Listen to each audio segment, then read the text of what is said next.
ఒకసారి లక్ష్మణ్ గారు జమ్మూ కాశ్మీర్ విషయంలో అయితే మనకి ఈ వేవరింగ్ లేకుండా స్పష్టంగా ఉంది ఉదయం నుంచి.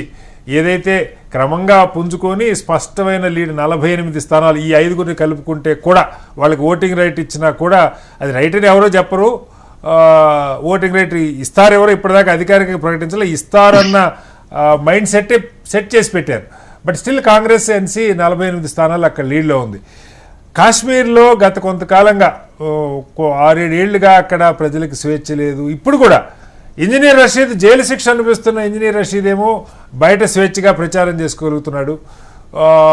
ఎన్సీ కాంగ్రెస్కి అనుకూలంగా ఉన్న కొన్ని వర్గాలను అసలు ప్రచారం చేసుకోవడానికి కూడా అవకాశం లేదు. వామపక్షాల పరిస్థితి అక్కడ మీకు తెలిసిందే. ఏంటి జమ్మూ కాశ్మీర్లో ప్రభుత్వం గొప్ప పెద్ద ఎత్తున టూరిజము, సినిమాలు జరిగిపోతున్నాయి, ఉపాధికి పెరిగింది, ప్రజలు అది కోరుకుంటున్నారు. అది ఖచ్చితంగా అది కోరుకుంటారు, కానీ ఈ అణచివేతను కోరుకోవట్లేదని ఎలా అర్థం చేసుకోవాలి? కటారి గారు, ఇంతకు ముందు మీరు ప్రస్తావించినట్లుగానే జమ్మూ ప్రాంతంలో సీట్ల సంఖ్యను పెంచుకున్నారు. 5 స్థానాలని నామినేటెడ్ పద్ధతుల్లో తమ ఖాతాలో వేసుకోవడానికి రంగం సిద్ధం చేసుకున్నారు. అయినా ఈ ఫలితాలు వాళ్ళకు ప్రతికూలంగానే ఉన్నాయి.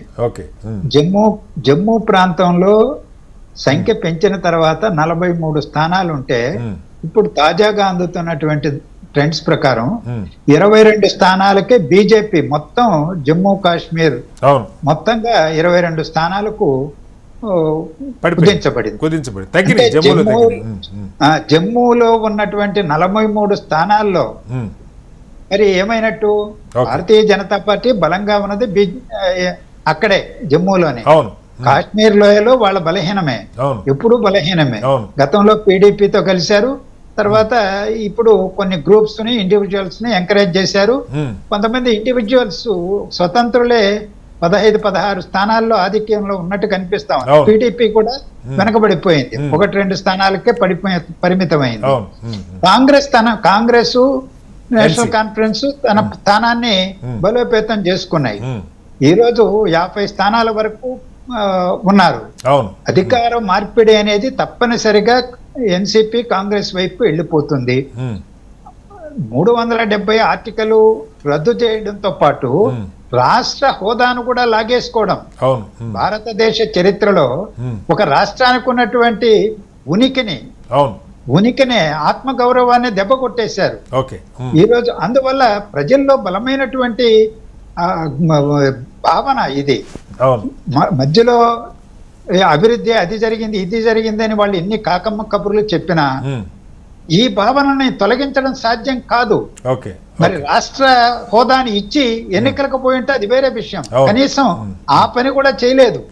ఎన్నికల తర్వాత ఇస్తారో లేదో దానికోసమే మేము పోరాటం చేస్తామని కాంగ్రెస్ నేషనల్ కాన్ఫరెన్స్ గట్టిగా చెప్పాయి, జనంలోకి బలంగా తీసుకెళ్ళాయి, మేము పోరాటం చేస్తామని. దాన్ని విశ్వసించారు ప్రజలు. అందువల్ల బీజేపీకి ప్రతికూల ఫలితాలు అక్కడ జమ్మూ కాశ్మీర్ లో రావడం ఆశ్చర్యకరమే కాదు. మేము ఎంతకాలం ఢిల్లీ మీద ఆధారపడి ఉండాలి? ఎంతకాలం వాళ్ళ కనుసన్నల్లో పాలన జరగాలి?